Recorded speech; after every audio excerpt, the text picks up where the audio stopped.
Listen up, Rangers! Welcome to the Geek Chest. My name's Steve, and today in this unimportant review, we have the Gundam Universe Shining Gundam from Mobile Fighter G Gundam. Main reason I got this figure is it's just one of my, actually, it just is my favorite Gundam series still of all time. Although I do really like the new Witch from Mercury. And then, of course, Gundam Wing. But, I don't know, I have really big nostalgia vibes with this. And the entire series is pretty much one big tournament arc, which for... I don't want to call it a shonen, but it's kind of a shonen. It's easily my favorite thing. I loved all the characters in it. I love all the unique Gundam designs, even though some of them don't translate well nowadays, but I would still love action figures of every single one of them. Like, give me my Windmill Gundam and give it to me now. Anyways, now that being said, I actually have quite a few Shining Gundams already. Actually, that's a lie. I think I only have the two. I have Burning Gundams. I got a few different versions of, like, between kits and the Robot Spirits and some of the older figures. Him, on the other hand, he's fairly unique for me. Which is odd. Because, honestly, I was kind of like Shining a little better than Burning. But we'll just get into the figure. So, without further ado, for its packaging. And also, these videos are unedited, as that will be left in the video. And also go up on our Patreon advance, so you guys keep more up to date with these videos and help support the channel. Best way to go do it. $1 gets you in. We got a Discord attached to the $3 and other stuff there as well. Make sure to go check it out. Also, if you guys like to pick this up for yourself, link in the description for Entertainment Earth after the review. We'll bring it up again towards the end of the video. But what we got here is a really awesome illustration of the Shining Gundam with his glowing fingers. Shining fingers, I guess I should say, with his name. Side of the package, figure just kind of standing. Back of the package, him just striking some poses. Shows it can bend. Some of the other ones in the wave. I still actually have to pick up the Rex. Working on that one. And then, same illustration here on the bottom with some Lego Mumbo Jumbo. Anyways, guess we'll open this up real quick because I still have some accessories hanging out in here to go over the dude with. Yeah, pour him on the table. Alright, so like you've seen with the Shining Gundam here, I currently have his sabers on him, which is probably going to be the way I have him posed because I have the Robot Spirits doing the finger move. Because his isn't quite as exciting looking, but we'll get to that here in just a second. But the blades are just a metallic pink with this really nice effects on the bottom here. And it kind of looks like a katana, which I really like. There is different sizes for the two.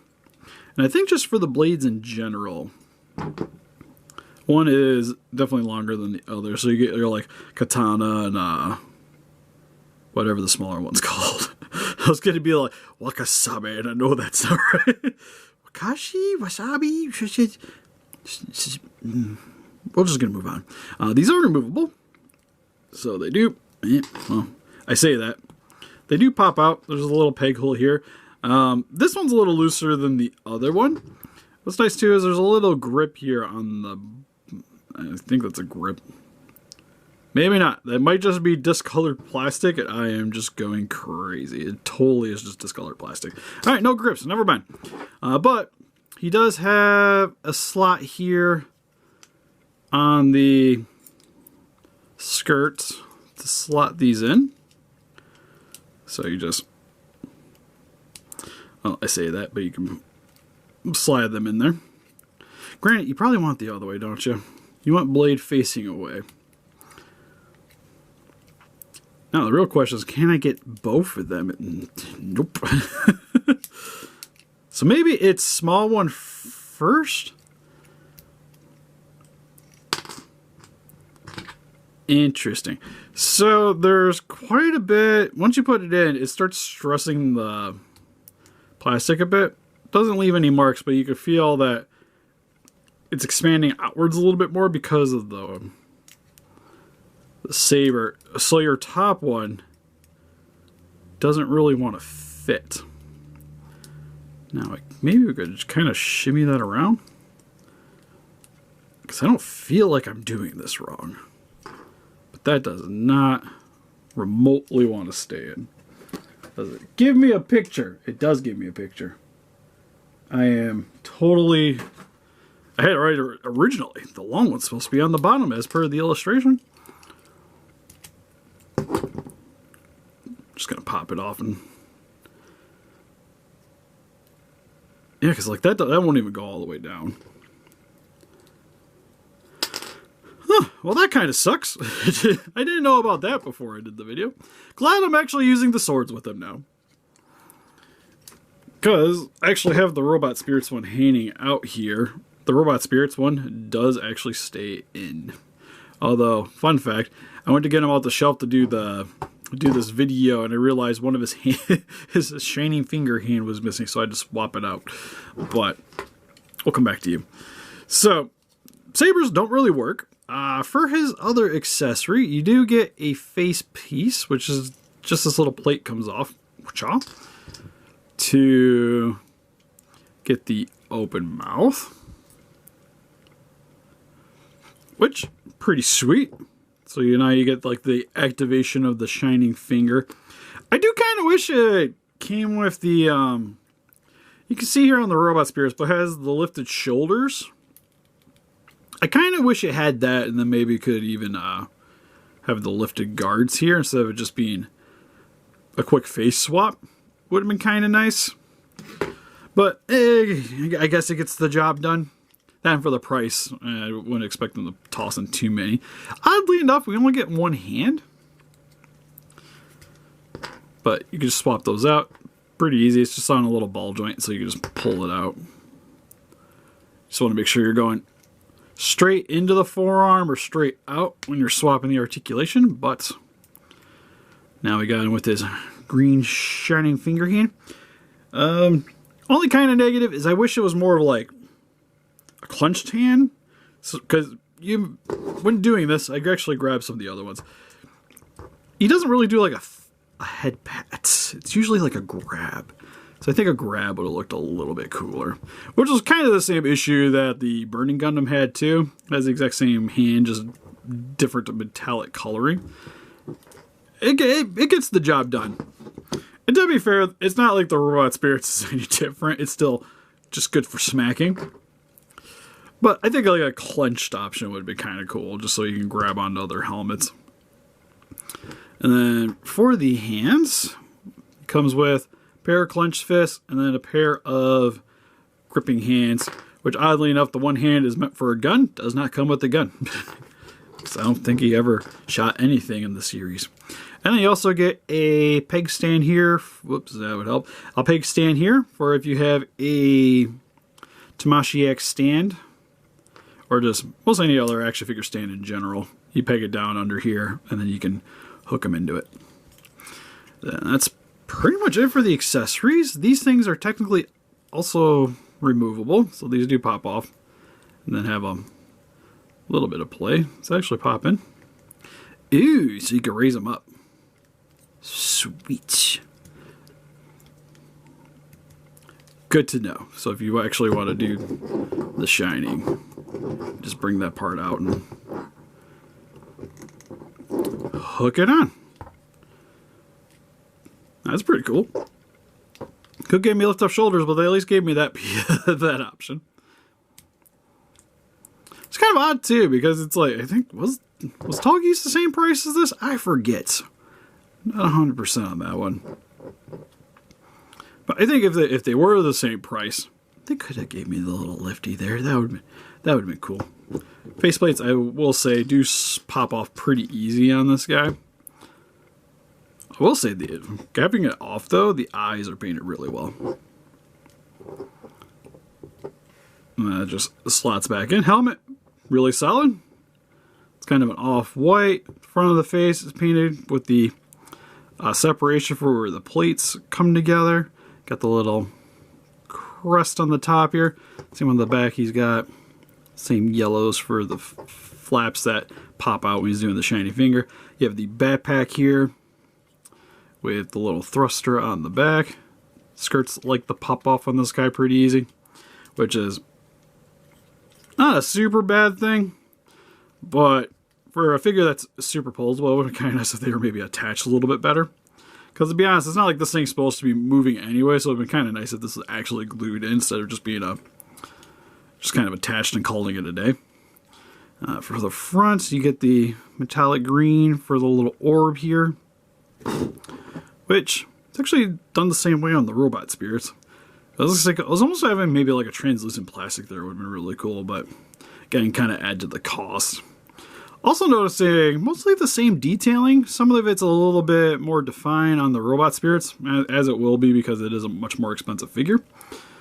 But actually the shoulders aren't nearly as detailed on the robot spirits though. Skirts look the same outside of just not having the panel lining. Also got a cat hair hanging out on it. You also had the leg pieces that popped out too, but a lot of this is for like that ultimate shining finger mode. So they could just save this for an extra release, to be fair, and just reuse the majority of the body and just give us a couple extra little pieces. I could definitely see them doing that. But not really noticing anything, because if anything, this actually has more mold detailing than the robot spirits, which I would say is probably not quite anime correct, but it definitely makes it feel a little bit more modern. Which I do like, and also it kind of gives me more of a reason to buy it. And instead of just sticking with the robot spirits. But the leg panels look good. And the color variety is pretty solid on it. For its articulation, head can look side to side, get up, down. Again, faceplate kind of doesn't like to stand. No neck movement, just the... It looks like... Oh yeah, it does. Okay, it has neck movement. It's just not the easiest thing to move around. Shoulders can rotate all the way around. These are on a ball joint, so you can wiggle them around, get rotation at the top of the shoulder, get a double jointed elbow. Then hands can rotate because again they're on a ball joint. For the chest, can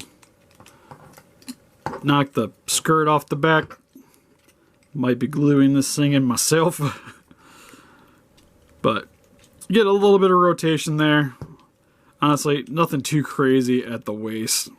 Because again, everything kind of wants to pop off the way the skirt's designed. But these also can move forward and back and then rotate. They're attached to a hinge. I think these are on ball joints, so you get quite a bit of wiggle with these too to get them upwards. Now the legs go out about as far as the skirts will let you. So forward kick, not much of a back kick. It's got double jointed knees, but being double jointed, it still doesn't get like a full bend. It stops right around there. Then rotation at the top of the thigh. Feet can go forward and back, hinge side to side as well, and a little bit of rotation. I think this piece is separate too. Yeah, so this can shift up and down if you need it to. Then, just for some quick comparisons, here it is with the Master Gundam. Which wasn't that big into this one. I think it's a good looking figure, but posability wise, it wasn't great, especially at the leg region, because a lot of the plastic just gets in the way of everything. But looks like Master Gundam, so I'll take it. And then here's next to the Burning Gundam, or God Gundam, whichever one you want to call it. Which I got all the effects pieces on this one. Between the two, I would still say the Burning Gundam is the best one to get for G Gundam figures, at least for the Gundam Universe line. This one's fine. The other good option I would say is the Robot Spirits. I'm not actually sure if it's hard to get, or at least expensive to say. Then also mine's just a bit on the loosey-goosey side, especially in the legs. Like, I still gotta sit around and tighten those things up. But it looks good. It comes with pretty much everything you want for a Shining Gundam. This, I wish it was honestly a little bit more posable. Because, again, with it being, especially from this anime, being much more combat and physical in their action scenes, it'd be nice to be able to pose these guys a little bit more to be able to replicate that. But I think at the price point, it's still fine. You get most everything you'd want. It's more of just like a minor nitpick that I have that these aren't as posable. If anything, it just would be kind of cool to maybe, like I said, be able to pop out some of the accessories. But I could see that being its own separate figure too. So, The only real thing that sucks is the swords not being able to really sit, both of them being able to sit in here. So it comes with the Shining Finger, but you're almost kind of into posing them with the swords, because otherwise you're just going to have these things kind of not hanging out. Or you have to have like one sword, Shining Finger, and like when did he ever really do that in the anime? So I think he's fine for the price point. He's solid, but do be warned, does have a couple issues. But if you guys like to pick this dude up, link in the description for Entertainment Earth. Help support the channel. Get yourselves some sweet Gundam Universe figures. They also have the Ariel. There's the Tallgeese that we're going to be reviewing here soon. Got quite a few of them. Awesome figures. Go check them out. And help us defeat those kaiju by hitting the like button, subscribe, become a ranger today. Also got Instagram, Patreon, Pinterest, and Facebook. Guys, like keep with the channel. Donate, greatly would appreciate. We'll see you guys in the next video. Bye-bye.